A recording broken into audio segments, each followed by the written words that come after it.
la camarade Chantal Gomez, qui est tête de liste. Non, c'est bien ton nom, hein? Ah bah oui. Tu me regardes avec des yeux comme ça, qui est tête de liste pour la région Rhône-Alpes. Et Auvergne. Et Auvergne, tu vois, t'oublies Auvergne. Oui, mais bon, ça va s'appeler comme ça après.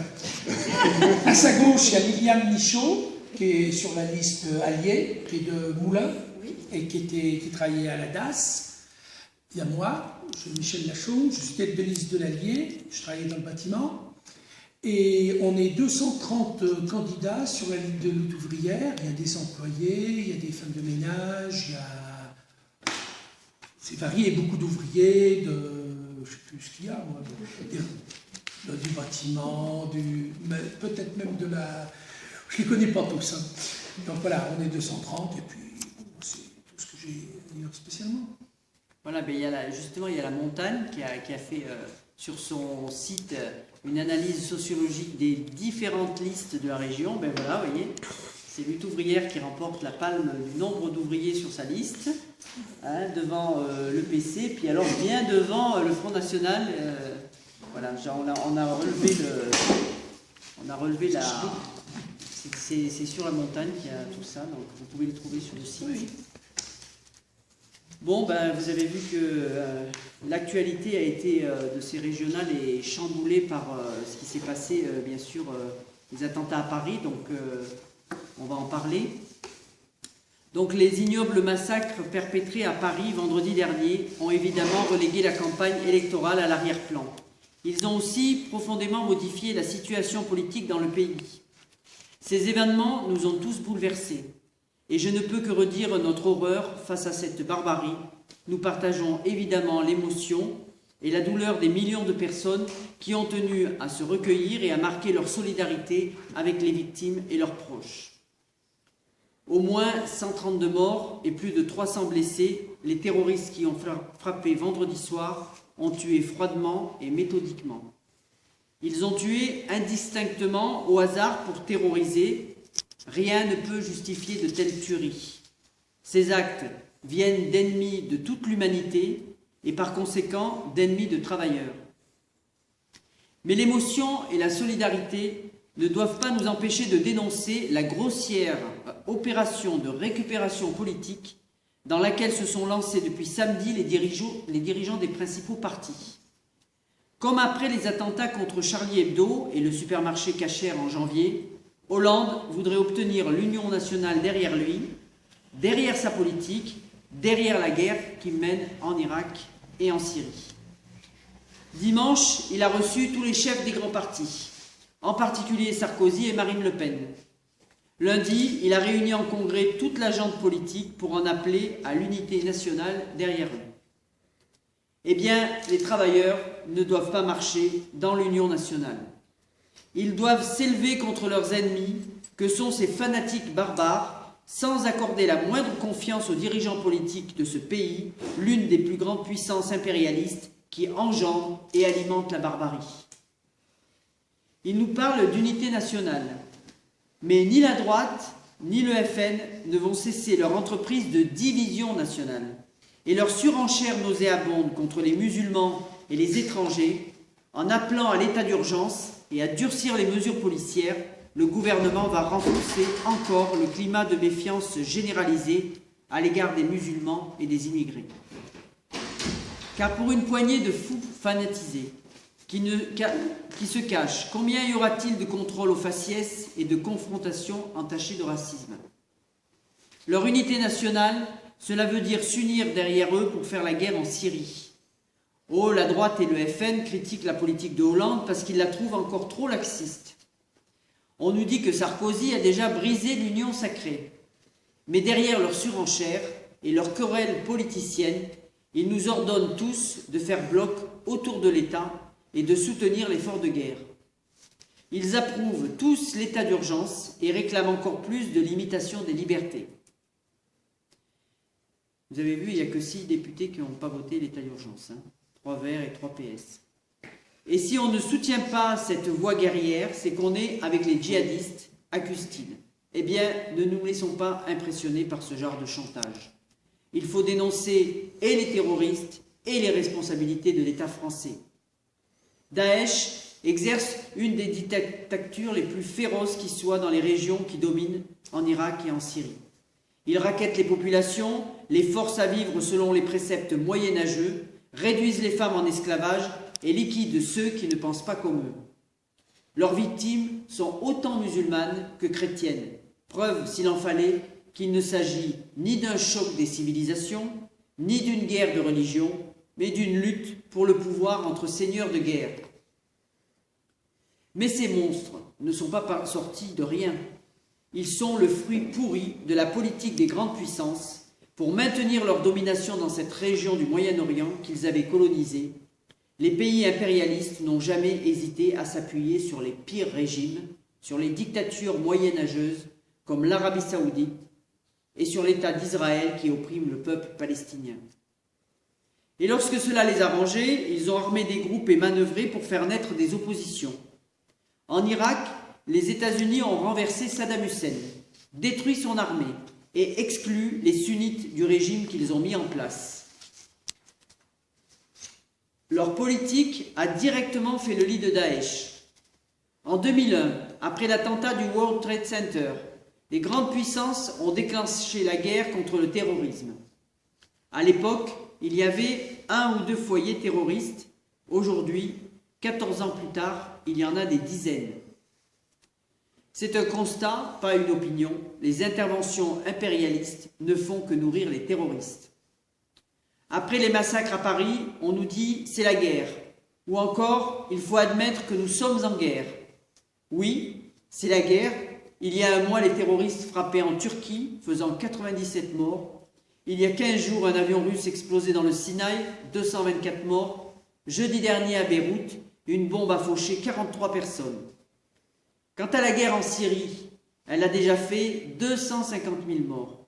Et je ne parle ni des morts en Palestine ou à Gaza, ni de ceux en Érythrée, au Soudan ou ailleurs en Afrique, comme aujourd'hui ou hier là au Mali. Alors non, la barbarie du monde n'est pas montée d'un cran depuis qu'elle a frappé Paris, mais elle nous a rattrapés. Ni la France ni l'Europe ne peuvent être un îlot de sécurité et de paix dans un océan de misère et de guerre. La guerre au Moyen-Orient et en Afrique nous avait déjà rattrapés à travers les centaines de milliers de migrants qui fuyaient au péril de leur vie à travers la Méditerranée. Et comment les Hollande, les Valls ou les Sarkozy qui nous appellent aujourd'hui à serrer les rangs derrière eux contre Daesh et le terrorisme ont-ils accueilli ces réfugiés qui fuyaient précisément la terreur instaurée par Daesh, par Bachar al-Assad ou par d'autres milices islamiques, pas moins barbares? Ils les ont refoulés au-delà des frontières, parqués dans des camps de rétention ou des bidonvilles ignobles comme à Calais. Ils veulent créer des hotspots, autrement dit des camps de triage en Grèce et en Turquie. Ils installent des barbelés partout en Europe et rétablissent les frontières. Voilà leur solidarité avec les victimes de la terreur de Daesh. Mais qu'ils fuient la guerre ou la misère, ces migrants font partie du monde du travail.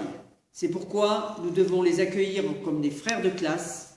C'est pourquoi nous devons exiger la liberté totale de circulation et d'installation pour tous dans le pays de leur choix. Les riches le font sans problème, alors pourquoi pas les pauvres? Les travailleurs conscients doivent combattre tous les démagogues qui prétendent les protéger de la misère du monde, en fermant les frontières, en prétendant opposer le protectionnisme et le patriotisme économique à la mondialisation capitaliste. Comble du cynisme, Obama, Poutine et Hollande se préparent maintenant à faire la paix avec Bachar el-Assad, le bourreau de son peuple, et à le remettre en selle pour combattre Daesh. Ceux qui prétendent faire la guerre au terrorisme étaient fiers, il n'y a pas si longtemps, de vendre des Rafales ou d'autres engins de mort à l'Arabie saoudite, leurs alliés, l'une des pires dictatures islamistes. Et Hollande n'a pas été gêné pour recevoir le Premier ministre du Qatar ce mardi dernier. Apporter notre soutien à ces dirigeants impérialistes pour combattre le terrorisme, faire bloc derrière Hollande, Sarkozy ou Le Pen, c'est faire confiance à des pompiers pyromanes pour éteindre un incendie.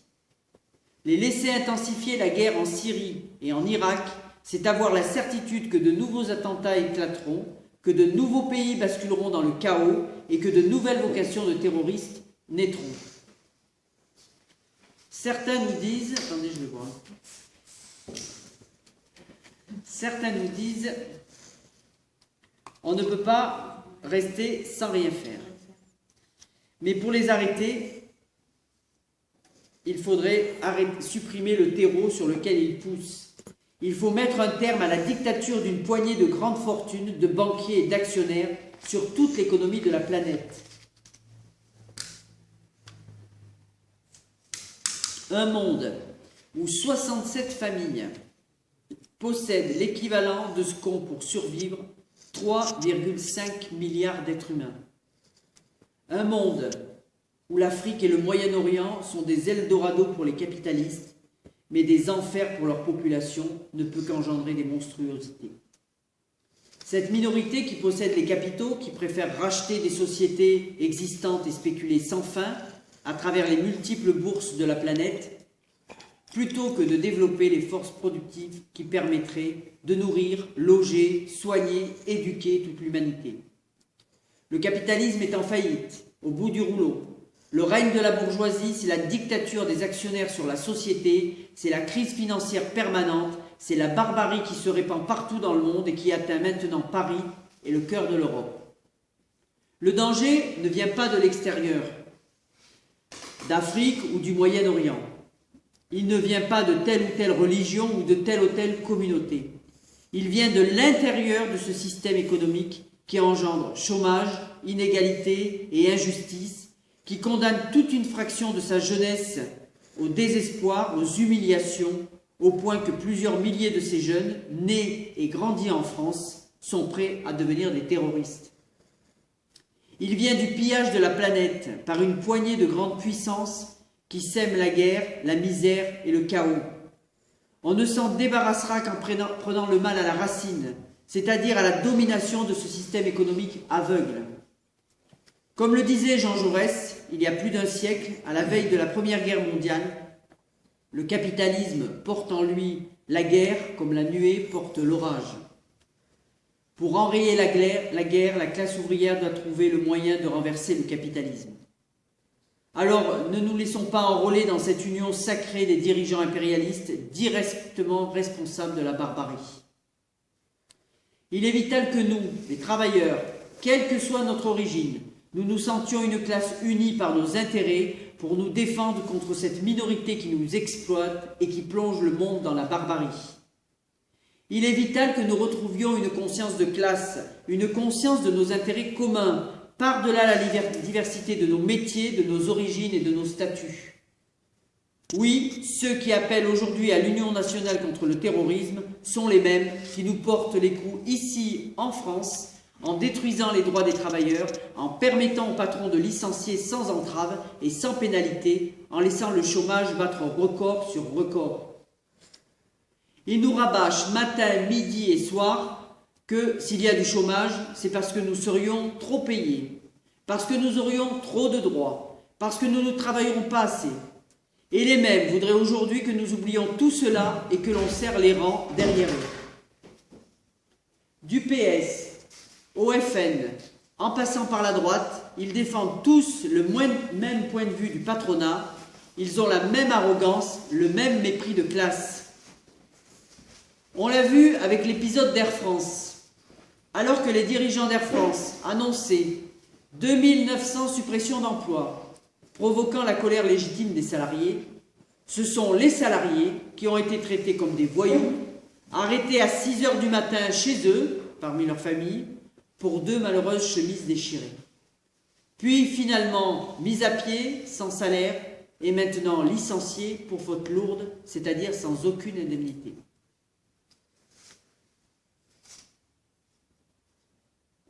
Tous les dirigeants politiques des grands partis ont apporté illico leur soutien au DRH et tous ont condamné les travailleurs. Valls a traité les salariés d'Air France de voyous. Sarkozy a parlé de chienlit, tandis que Maréchal Le Pen parlait de lynchage. Et ce sont les mêmes qui nous appellent aujourd'hui à nous unir derrière eux au nom de l'unité nationale. Il ne manque pas d'air. Pourquoi les travailleurs devraient-ils oublier avec les attentats que Hollande a mis ses pas dans ceux de Sarkozy, pour aggraver toutes les mesures anti-ouvrières, que ce soit sur les impôts, les retraites, le temps de travail ou les droits des ouvriers. Depuis plus de 3 ans, Hollande a satisfait les unes après les autres toutes les exigences du patronat. En 2013, avec la loi de sécurisation de l'emploi, il a permis aux patrons d'introduire encore plus de flexibilité dans le temps de travail et de nouvelles baisses de salaire. Au début de l'été, la loi Macron a facilité les procédures de licenciement, généralisé le travail du dimanche, restreint les prérogatives des prud'hommes. Le MEDEF en redemande, qu'à cela tienne, Hollande, Valls, Macron et leurs amis s'emploient à les satisfaire. Valls vient de confier à Robert Badinter, l'ex-ministre de la Justice de Mitterrand, la mission de réécrire le Code du travail. La mission de Badinter est de remplacer la loi générale qui s'appliquait à tous les salariés par des accords locaux d'entreprise, signés par des syndicats complaisants pour définir les salaires, les conditions de travail, bref, toute la vie des travailleurs au sein des entreprises. C'est déjà ce type d'accords locaux baptisé accords de compétitivité qui a permis aux directions de Renault ou de PSA d'augmenter le temps de travail et de supprimer des RTT tout en bloquant les salaires. C'est ce type d'accord qui a permis à la direction de Smart en Lorraine de faire un grossier chantage du style « ou vous acceptez de travailler 39 heures », de perdre des jours de RTT ou on supprime des emplois. Avec ces accords, les patrons gagnent sur tous les tableaux. Ils rallongent le temps de travail, ils augmentent la productivité et ils suppriment quand même des emplois. Dans les faits, il y a belle lurette que les patrons ont trouvé le moyen de contourner la loi quand elle les dérange.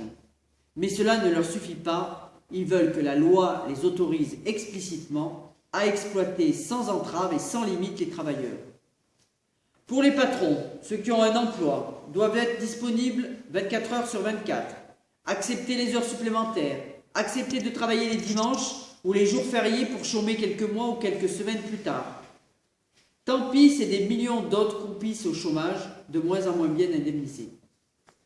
Et on peut parier que l'état d'urgence et la guerre contre le terrorisme vont être utilisés sans vergogne pour nous faire avaler de nouveaux reculs, de nouveaux sacrifices. On va les entendre nous expliquer qu'il est indécent de revendiquer tant l'heure est grave. Pour financer les milliers de postes de militaires et de policiers dont Hollande vient d'annoncer la création, ils ne vont pas revenir sur les milliards versés au patronat sous forme de crédit impôt compétitivité, de crédit recherche, de baisse de charges multiples. Ils ne vont pas cesser de rembourser les dizaines de milliards versés en intérêts chaque année aux banques. Non, ils vont à coup sûr imposer de nouveaux sacrifices dans tous les services utiles à la population. Ils vont tailler encore un peu plus dans les dotations des collectivités locales, des communes qui sont déjà à la diète. Ils vont faire un peu plus les poches des plus modestes, des retraités, des handicapés.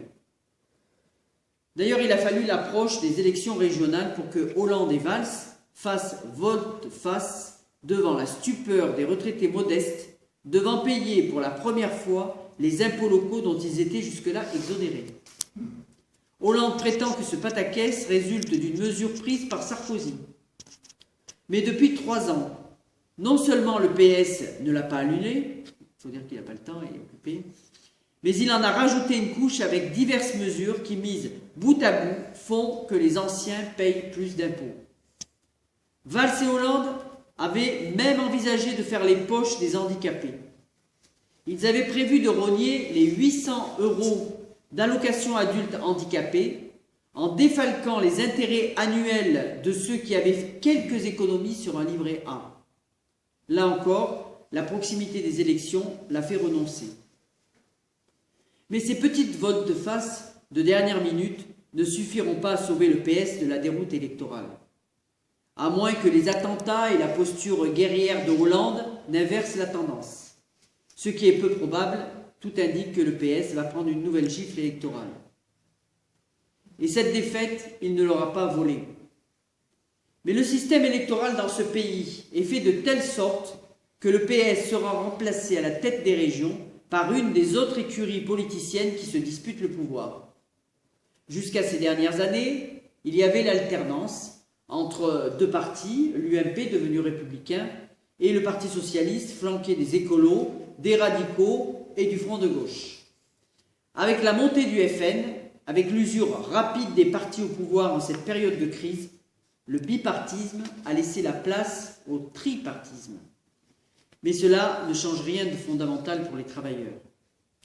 Pour gagner les élections, pour élargir son électorat, le FN s'est mis à draguer les ouvriers et les classes populaires.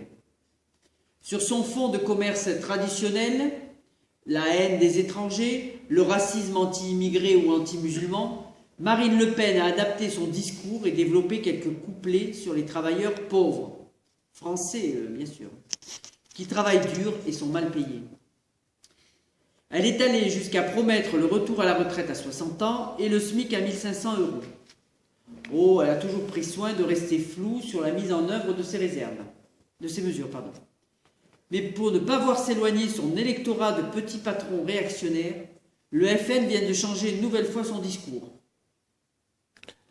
Comme l'écrivait le journal Le Monde du 5 novembre, je cite, « Soucieux de séduire les électeurs de droite, les dirigeants frontistes mettent les revendications sociales et la sortie de l'euro sous l'éteignoir. » Le même journal titré « Opération séduction du FN en direction des patrons ». Plus le FN se rapproche de la mangeoire, ne serait-ce qu'à l'échelle des régions, plus il revient à un discours de droite bien classique, car il cherche à rassurer les patrons. Christophe Boudot, qui conduit la liste du FN dans notre région, la région Auvergne-Rhône-Alpes, a bien pris le tournant. Il ne rate pas une occasion de vanter les chefs d'entreprise présents sur sa liste. Tout comme ses deux concurrents Vauquier ou Kéran, il promet aux patrons de nouveaux chèques.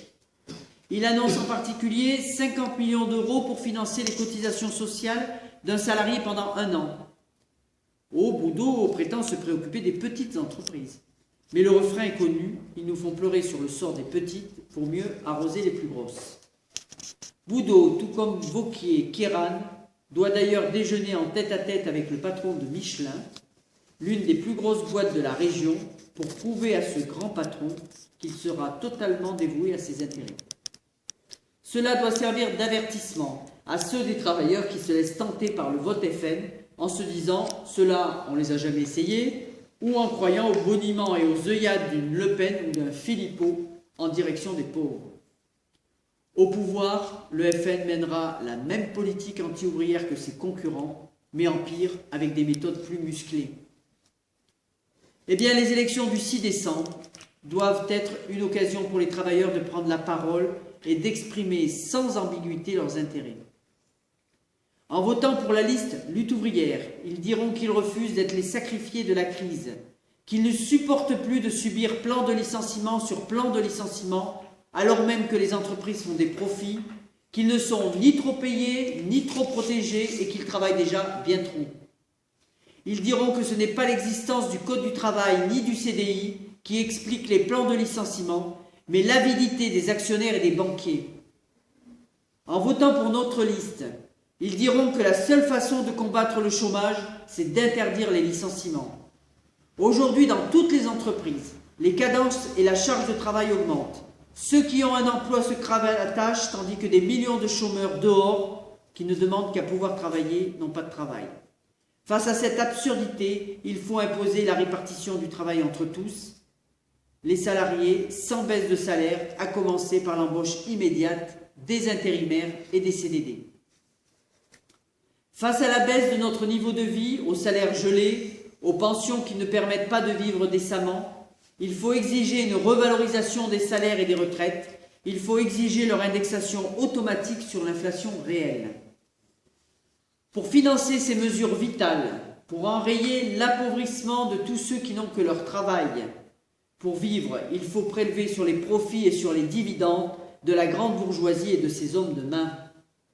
Combien d'emplois pourraient être créés et financés avec les 7 à 8 milliards d'euros de bénéfices annuels du groupe Sanofi?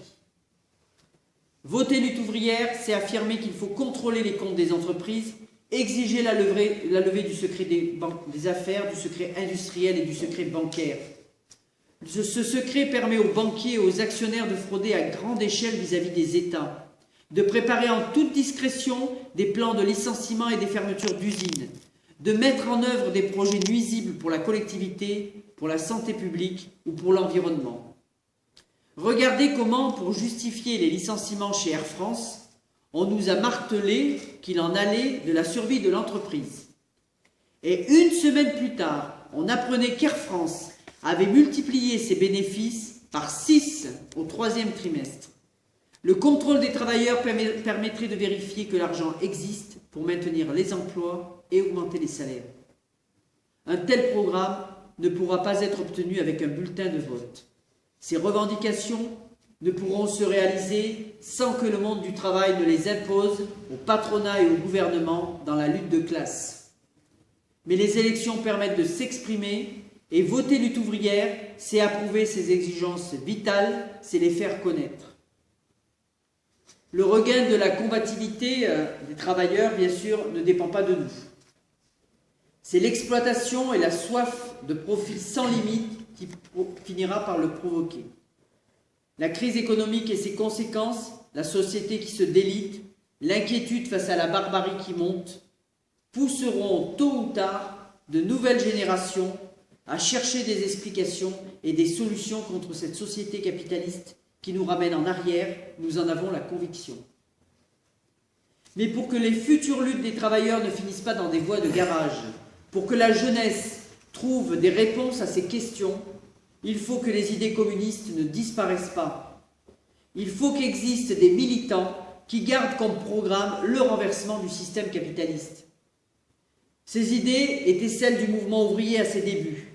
Elles ont été abandonnées et trahies, successivement et depuis belle lurette, par les partis socialistes puis communistes qui sont devenus des partis de gouvernement prêts à faire le sale boulot pour la bourgeoisie. Ces partis ont remplacé le drapeau rouge des travailleurs par le drapeau tricolore de la bourgeoisie, celui qu'on voit aujourd'hui partout. Ils ont fini par faire rentrer dans la tête des travailleurs que leurs intérêts étaient communs avec ceux de leurs patrons. Les élections sont une occasion de montrer qu'il existe des femmes, des hommes qui ne renoncent pas et qui s'attellent à la reconstruction d'un parti communiste révolutionnaire. Alors camarades et amis, il nous reste un peu plus de 2 semaines pour convaincre autour de nous de voter lutte ouvrière pour faire entendre le camp des travailleurs. Il faudra convaincre autour de nous tous ceux qui s'apprêtent à ne pas aller voter. Faut envoyer des SMS. Tous ceux qui pensent que ça ne sert à rien, que tous ces politiciens sont les mêmes, qu'ils doivent faire ce geste politique. S'abstenir, c'est se bâillonner et laisser la parole au seul larbin politique du patronat, qu'il soit de gauche, de droite ou d'extrême droite. A l'inverse, le 6 décembre, voter pour la liste lutte ouvrière contribuera, même modestement, à ce que la classe ouvrière se prépare à relever la tête.